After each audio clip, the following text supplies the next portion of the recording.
Contrairement aux moutons militaires tchadiens, contrairement aux moutons miniers du Niger, contrairement aux moutons qui a planté le couteau de la trahison dans le dos du général Ibrahim Baré Menassara, contrairement aux moutons qui a passé un compromis pour compromettre le comité national révolutionnaire de la patrie des hommes intègres, contrairement aux moutons vaincus et chassés par le lieutenant Amadou Toumani Touré, contrairement aux moutons remerciés par Laurent Désiré Kabila, contrairement aux moutons qui ont capitulé face au cancer du franc CFA, pendant que les voyants Kémy Séba défend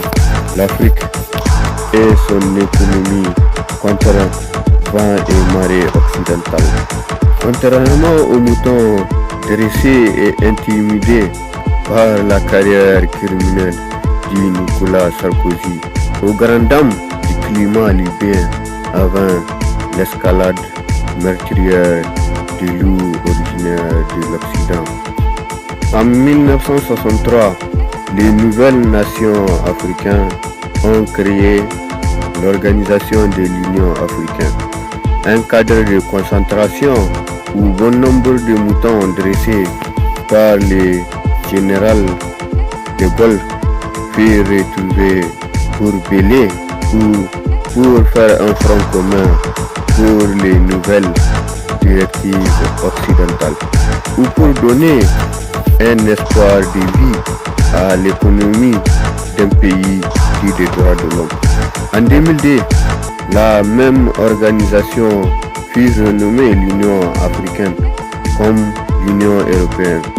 même si cette dernière est sans l'OTAN et l'arsenal nucléaire qui va avec.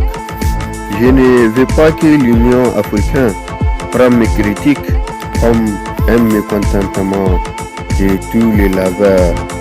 accomplis après 6 décennies d'existence, même si force est de constater que l'apparition d'un nouveau Soudan en 2011 est tout à fait similaire au procédé destructeur de la conférence